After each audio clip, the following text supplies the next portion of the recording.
যোনে যোনে ভগৱানক বিশ্বাস নকৰে আজিৰ এই ভিডিঅ'টো চোৱাৰ পাছত 100% আপোনালোকৰো বিশ্বাস হৈ যাব। ইয়েছ গাইজ, আজিও ভগৱান শ্ৰীকৃষ্ণৰ ভৰিৰ চিন এজোপা গছত আছে। ক'ত আছে ভগৱান শ্ৰীকৃষ্ণৰ ভৰিৰ চিন দেখুৱাই আছোঁ। আৰু এই গছৰ পৰাই ভগৱান শ্ৰীকৃষ্ণই পানীত জাপ মাৰিছিল কালিয়া নাগক মাৰিবৰ কাৰণে। কালিয়া নাগ মানে খোলা সাপডাল, য'ত আপোনালোকে মোবাইলত দেখিছে চাগে বা ৰাসত চাইছে চাগে। সেই সাপটোক মাৰিবৰ কাৰণে ভগৱান শ্ৰীকৃষ্ণই এইজোপা গছৰ পৰা পানীত জাপ মাৰিছিল। আৰু এইজোপা গছত এটা আচৰিত ধৰণৰ অমৃতৰ টেকেলি এটা আছে। ৰিয়েলি মই নিজৰ চকুৰেদি দেখি কিনে আচৰিত পাই গৈছোঁ, মানে মানি গৈছোঁ আৰু সঁচাকৈ দেই। মানে আপোনালোকক দেখুৱাই আছোঁ, কিন্তু প্ৰথমতে কৈছোঁ বৰ্তমান মই আছোঁ বৃন্দাবনত, য'ত মানে 5,500 বছৰ আগতে ভগৱান শ্ৰীকৃষ্ণই জন্ম লৈছিল, ডাঙৰ দীঘল হৈছিল, বিভিন্ন ধৰণৰ লীলা খেলিছিল, গোপীসকলৰ লগত ধেমালি কৰিছিল, যিটো আপোনালোকে মোবাইলত চাবলৈ পায় বা ৰাসবিলাকত প্ৰতি বছৰে যেতিয়া ৰাস পাতে তেতিয়া আপোনালোকে চাবলৈ পায়। কিন্তু ৰাস আৰু মোবাইলত চোৱাতকৈ নিজে যেতিয়া আপোনালোকে আহি কিনে ৰিয়েল জেগাত দৰ্শন কৰিব তেতিয়া সঁচাকৈ আপোনালোকে মানিব যে ভগৱানৰ সেই কথাবোৰ সঁচা। ৰ'ব আপোনালোকক দেখুৱাই আছোঁ, সকলোবোৰ বস্তু বহুত মানে পাগল হৈ যাব, আপোনালোকে মানে সঁচাকৈ আচৰিত পাই যাব। কিন্তু তাৰ আগতে ভিডিঅ'টো লাইক কৰি লওক। আৰু মই কেতিয়াও নকওঁ যে আপোনালোকক ছাবস্ক্ৰাইব কৰক বুলি, ভিডিঅ'ৰ আগতে কেতিয়াও নকওঁ, কিন্তু আজি কৈছোঁ বহুত বিন্দাছ বঢ়িয়া আপোনালোকক ভিডিঅ' দেখুৱাই থাকিম। বৰ্তমান মই বৃন্দাবনত আছোঁ, বহুত মজা ভিডিঅ' আপোনালোকক পাই থাকিব মানে চাবলৈ। সেইকাৰণে চেনেলটো ছাবস্ক্ৰাইব কৰি লওক আৰু যিমান পাৰে শ্বেয়াৰ কৰিব। পোনপ্ৰথমে গাইজ মই আপোনালোকক দেখুৱাম ভগৱান শ্ৰীকৃষ্ণৰ ভৰিৰ চিন এজোপা গছতে আছে। এয়া চাওক, এইটো হৈছে এটা, এইটো হৈছে দুটা আৰু এইটো হৈছে তিনিটা। আৰু এই গছজোপাতে ভগৱান শ্ৰীকৃষ্ণই উঠি কালিয়া নাগক মাৰিবৰ কাৰণে যমুনা নদীৰ এই পানীত জঁপিয়াই দিছিল। ভাবি চাওকচোন গাইজ, এই গছজোপাই ভগৱান শ্ৰীকৃষ্ণক দেখিছে, ভগৱান শ্ৰীকৃষ্ণৰ ভৰিক অনুভৱ কৰিছে। কিমান লাকি হয় এই গছজোপা। আৰু এই গছজোপাৰ বয়স আজি প্ৰায় 6,000 বছৰতকৈ অধিক হ'ল, কিন্তু আজিও তেনেকুৱাই হৈ আছে এই গছজোপা।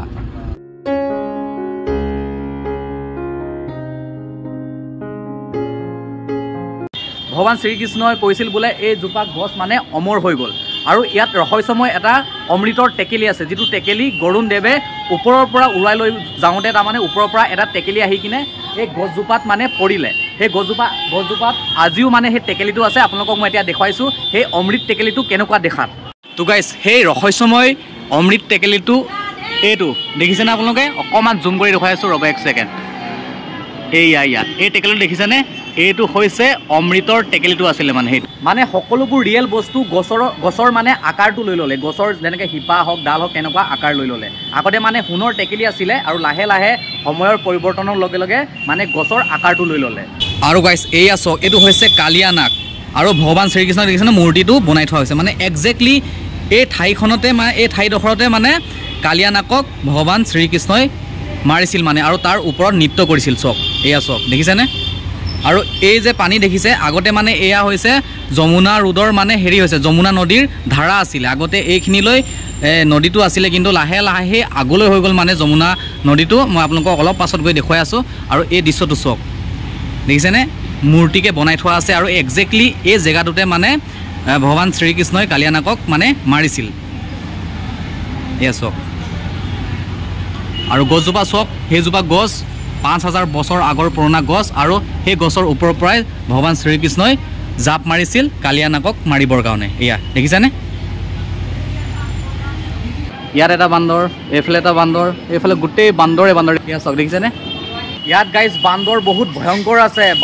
বান্দৰ যদি খাবলৈ কিবা নিদিয়ে নহয়, আপোনাক অনিষ্ট কৰি দিব পাৰে, আপোনাৰ বেগ চেক লৈ পলাই যাব পাৰে। সেইকাৰণে ইয়াত আহিলে আপোনালোকে সদায় সাৱধান হ'ব, নিজৰ বেগ চেক ভালকৈ থ'ব, নহ'লে আপোনাৰ বেগ চেক লৈ পলাই যাব। তাৰমানে সিহঁতি মানে একচুৱেলি বেগৰ ভিতৰত কিবা খোৱা কিবাকিবি আছে নেকি বুলি চাই তাৰমানে। আৰু ইয়াত চাওক, এইফালে গোটেই বান্দৰে বান্দৰ। অসমত এটা বান্দৰ দেখিলে মানে ভয় লাগি যায়, কিন্তু ইয়াত ভয় লগা নাই, কাৰণ কিবা এটা খাবলৈ দিলে সিহঁতে একো অনিষ্ট নকৰে, কিন্তু খোৱা বস্তু লাগে, মানে খোৱা বস্তু লাগে। ভয় লাগিছে, কিবা এটা খুৱাম বুলি ভাবিছোঁ, নিজৰ হাতৰ পৰা দিবলৈ চেষ্টা কৰিম, ট্ৰাই কৰিম।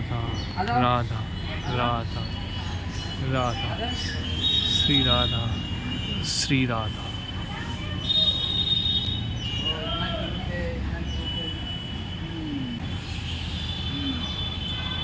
অ' বন্ধু, কি খাবলৈ পালি? হেই কি খাইছ? হেই কল খাইছ নেকি?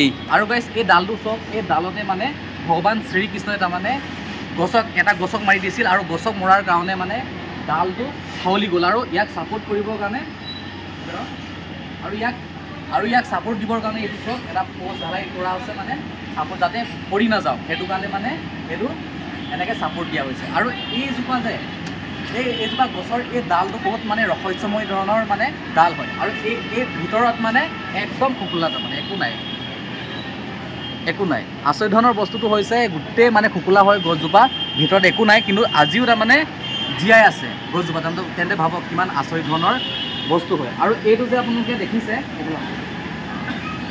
আৰু গাইজ এইটো দেখিছেনে আপোনালোকে পানীটো, এই পানীটো আচলতে যমুনা নদীৰ মানে আগৰ এইটো ধাৰা হয়, মানে ইমানখিনিলৈ যমুনা নদীৰ সেইটো আছিলে, বহলটো আছিলে, কিন্তু লাহে লাহে যমুনা নদীটো মানে সেই আগলৈ গুচি গ'ল। আপোনালোকক দেখুৱাই আছোঁ, অলপ পাছত গৈ কিনে তাত দেখুৱাই আছোঁ কি আছে বৰ্তমান। এইটোৱে হয় ভগৱান শ্ৰীকৃষ্ণই যেতিয়া কালিয়ানাকক মাৰিছিল, তেতিয়া মানে সেই গছৰ ওপৰৰ পৰা মানে জাপ মাৰি দিছিলে তললৈ। वे उस डाली पर चढ़े और वहाँ से आगे जाकर उन्होंने जमुना जी में छलांग लगाई। यहाँ जो जल दिख रहा है आपको नीचे, वो वास्तव में जमुना जी का ही जल है। और वो कलश यहाँ पर है, यहाँ पर मेरा हाथ है, वहाँ पर आपको ये अमृत कलश ऊपर दिखाई दे रहा होगा। আৰু গাইজ এতিয়া মই গৈ আছোঁ যমুনা নদীৰ ওচৰলৈ, আৰু তাৰ পাছত যাম প্ৰেমানন্দ মহাৰাজজীৰ ওচৰলৈ, আৰু কংসৰ কাৰাগাৰ ক'ত ক'ত আছে, কিন্তু সেই ভিডিঅ'বোৰ আপোনালোকে নেক্সট ব্লগতহে চাবলৈ পাব। সেইকাৰণে চেনেলটো ছাবস্ক্ৰাইব কৰি থওক আৰু ভিডিঅ'টো যিমান পাৰে শ্বেয়াৰ কৰি দিব। তো আজিৰ ভিডিঅ'টো কেনেকুৱা লাগিলে আপোনালোকে নিশ্চয় কমেণ্ট কৰি জনাব, আৰু শ্বেয়াৰটো খুব মাৰি দিব। বৰ্তমান মই আছোঁ, আপোনালোকক ক'লোৱে অলৰেডি, বৃন্দাবনত আছোঁ, আৰু বৃন্দাবনত ঘূৰিম এমাহ দুমাহ যিমান পাৰোঁ, আৰু ভাল ভাল ব্লগ আপোনালোকক দেখাবলৈ চেষ্টা কৰিম তাকো মানে ভগৱানৰ ৰিলেটেড গোটেইখিনি ক'ত ভগৱান ক'ত কেনেকৈ ফুৰিছিল সকলোবোৰ দেখুৱাম। তো প্লিজ ইয়াৰ চেনেলটো ছাবস্ক্ৰাইব কৰিব আৰু ভিডিঅ'টো যিমান পাৰে শ্বেয়াৰ কৰি দিব। ধন্যবাদ।